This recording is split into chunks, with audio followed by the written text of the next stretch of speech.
জয় মা। জয় জয় রামকৃষ্ণ অখিলের স্বামী, জয় মাতা শ্যামা সুতা জগত জননী, জয় জয় গুরুমাতা ত্রিলোকপালিনী, রামকৃষ্ণ ভক্তিদাত্রী চৈতন্য দায়িনী। জয় জয় দোহাকার যত ভক্তগণ, সবার চরণ রেণু মাগে এ অধম। ব্রজেন্দ্র কুমার চট্টোপাধ্যায় বিরচিত শ্রীমা সারদা পুঁথি থেকে আমাদের পাঠ চলছে।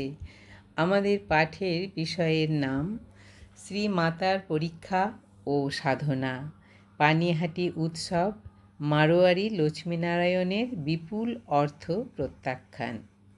এখান থেকে আজ আমাদের দ্বিতীয় দিন পাঠ হচ্ছে।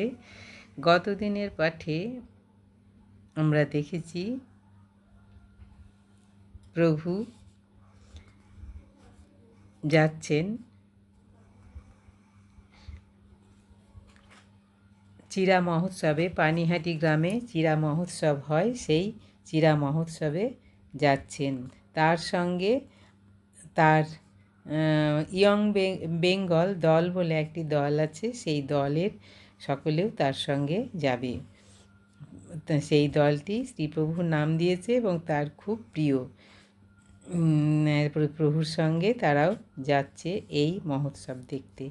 আজকের পাঠ জনা 25 ভক্ত করি এই মন, নৌকা যোগে কালীবাড়ি করে আগমন, স্ত্রী ও পুরুষ ভক্ত মিরিলাহে ঠাই, সবে মিলি রান্না সারে যেতে হবে নাই, ঠাকুরের তরে নাও বাঁধা আছে ঘাটে, তখন হয়েছে বেলা 10টাই বটে, প্রভুর ভোজন কার্য হলে সমাপন, শ্রীমাতা যাইবে কিনা হোলা জিজ্ঞাসন, কহে প্রভু হলে ইচ্ছা নিশ্চয়ই যাইবে, শুনিয়া কহিলা মাতা বড় ভিড় হবে, আমি না যাইব তথা তোমরাই যাও, এ কথা শুনিয়া সবে ছেড়ে দিলা নাও, কিছুটা হইলে রাতি সবে আসে ফিরে, ভাসিছে যতেকে ভক্ত সুখ সিন্ধু নীরে, আহারে বসিয়া প্রভু কহে ভক্ত কাছে, শ্রীমা নাহি গিয়ে সাথে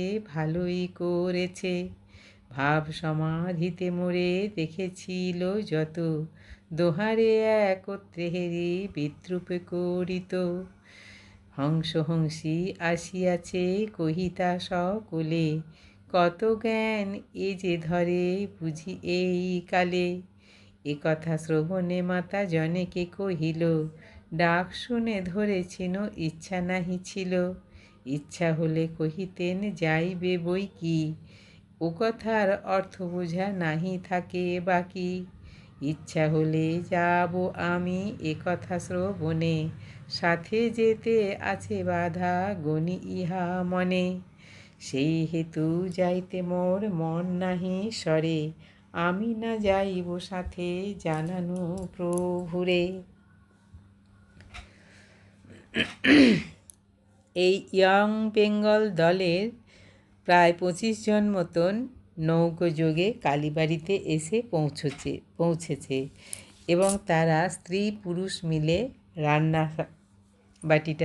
রান্না সারছেন, যে তারা নৌকায় করে এই পানিহাটি উৎসবে যাবে। ঘাটে নৌকা বাঁধা আছে ঠাকুরের জন্য। বেলা প্রায় 10টা তখন। ঠাকুর ভোজন কার্য শেষ করেছেন। এমন সময় কেউ এসে ঠাকুরকে জিজ্ঞাসা করছে শ্রীমাতাও যাবেন কি না। শুনে প্রভু বলেন, ইচ্ছে হলে নিশ্চয়ই যাবে। এ কথা মা শুনে বলেন, সেখানে বড্ড ভিড়, আমি যাব না, তোমরা যাও। তা শুনে নৌকা ছেড়ে দিল, সেই পানিহাটি মহোৎসবের উদ্দেশ্যে নৌকা পাড়ি দিল। বেশ কিছুটা রাত হলে তারা আবার ফিরেও এলো। ভক্তরা আনন্দ সাগরে ভাসছে। ওই রাতে প্রভু খেতে বসে এক ভক্তকে বলছেন, শ্রীমা না গিয়ে ভালোই করেছে। আমার ভাব সমাধি দেখে তাকেও সবাই বিদ্রূপ করত। হংসী এসেছে বলতো সকলে। কত জ্ঞান তার, অর্থাৎ শ্রীমার কথা বলছেন প্রভু, যে সে কত চিন্তা করে, তার কত জ্ঞান, কতটা বোঝে। এই কথা শুনতে পেয়ে মা বললেন, তার বলা শুনেই বুঝেছিলাম তার ইচ্ছা নাই। ইচ্ছা থাকলে বলতেন যাবে বই কি। তাতে বুঝেছি সাথে যেতে বাধা আছে। তাই আমার মন যেতে চাইল না, তাই প্রভুকে জানালাম। জননীং শারদাং দেবীং রামকৃষ্ণং জগদ্গুরুং পাদপদ্মে তয়োশ্রিত্বা প্রণমামি মুহুর্মুহুঃ। জয় মা।